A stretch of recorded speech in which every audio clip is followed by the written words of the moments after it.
जय माता दी सभी को। आज है नवरात्रि का छठा दिन और मैंने अपनी माता को तैयार कर दिया है। पूजा करने से पहले उनका श्रृंगार कर दिया है और आज मैंने पहनाए हैं माता को पिंक कलर के वस्त्र, क्योंकि आज मुझे भी पिन्नी करनी है घर पे। उसके बाद मैंने करी तैयारी पिन्नी की और ये मैंने भी अपनी पिंक कलर की साड़ी निकाल के रखी थी पहनने के लिए।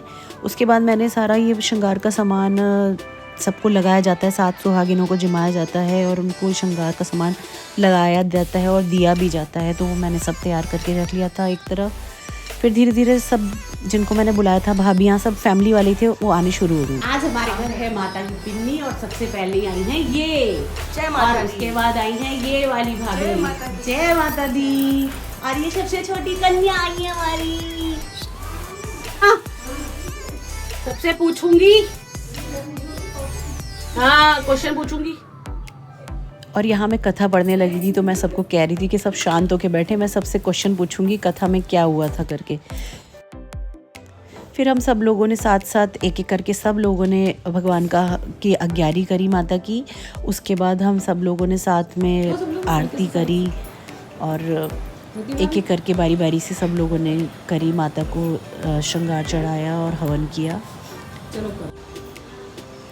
उसके बाद मैंने सबसे पहले अपनी छोटी सी कन्या कृष्वी को सबसे पहले सब बिंदी और आलता वगैरह लगाया। ये कितनी खुश हो रही थी, इसके पैर में आलता लगा रही थी मैं, तो इतना अच्छा लग रहा था इसके छोटे छोटे से पैरों में आलता लगाना। फिर उसके बाद इसके बिंदी लगाई, हल्की सी मेहंदी लगाई थी। फिर एक एक करके मैंने सबको श्रृंगार लगाया, आलता लगाया, मेहंदी लगाई, चूड़ी पहनाई थी। ये मेरी पिन्नी बहुत साल पहले की बोली हुई थी। मैं किसी के यहाँ मैं भी गई थी तो मैंने वहाँ बोली थी अपनी किसी मन्नत के लिए। मन्नत तो मेरी बहुत साल पहले ही पूरी हो गई थी, लेकिन बस किसी न किसी वजह से मैं पूरी नहीं मतलब ये पिन्नी नहीं कर पाती थी। लेकिन इस बार फाइनली मैंने ये पिन्नी कर दी। और आज सब लोगों ने मेरे कहने से सीधे पल्ले की साड़ी पहनी थी। किसी से भी अपना पल्ला संभल नहीं रहा था, थोड़ा सा दिक्कत हो रही थी, लेकिन फिर भी पहनी सबने।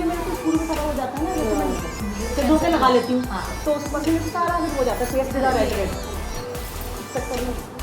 ये लगा के। और यहाँ ये हम लोग बात कर रहे थे सिंदूर की कि सूखा सिंदूर अच्छा लगता है लगाना, क्योंकि मैं तो ज़्यादातर सूखा सिंदूर ही लगाती हूँ। तो सब लोग वही बात कर रहे थे कि हम लोग कैसा सिंदूर लगाते हैं, सूखा सिंदूर लगाना चाहिए या गीला लगाना चाहिए। फिर यहाँ दिव्या मेरे पैरों में आलता लगा रही थी।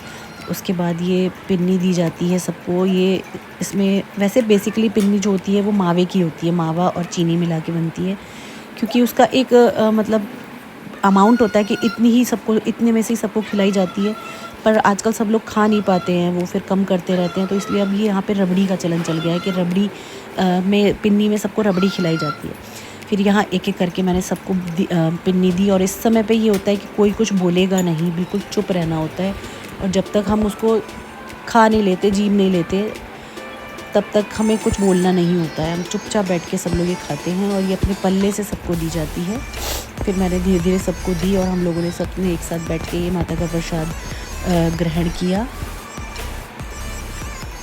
ये संकटा माता की पिन्नी होती है। कहते हैं कि किसी की भी कोई भी मनोकामना होती है, जैसे यहाँ पे सब लोग आए हैं तो कोई भी मनोकामना बोल के जा सकते हैं कि माता अगर हमारी मनोकामना पूरी हो जाएगी तो हम भी ऐसे ही अपनी 7 सुहागिनों को जिमाएंगे, या 7, 9, 11 जितना आपका मन करे उतने को जिमा सकते हैं।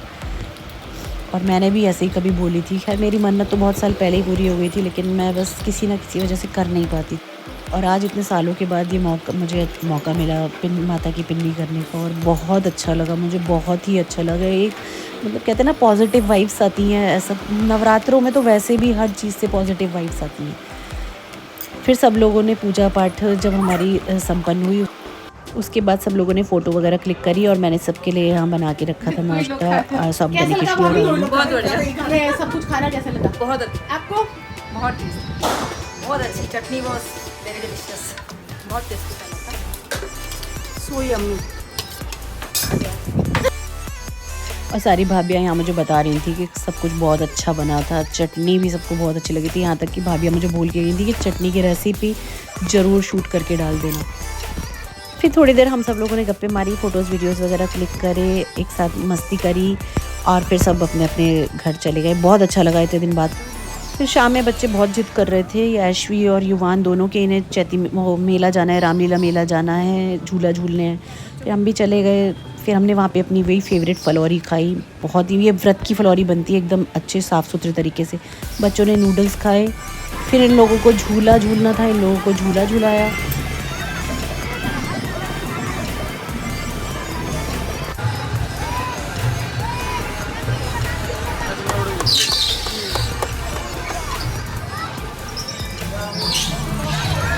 उसके बाद हम लोग घर आने लगे वापस, और ये बाहर छोटे छोटे रावण बनाए हुए थे शायद बेचने के लिए।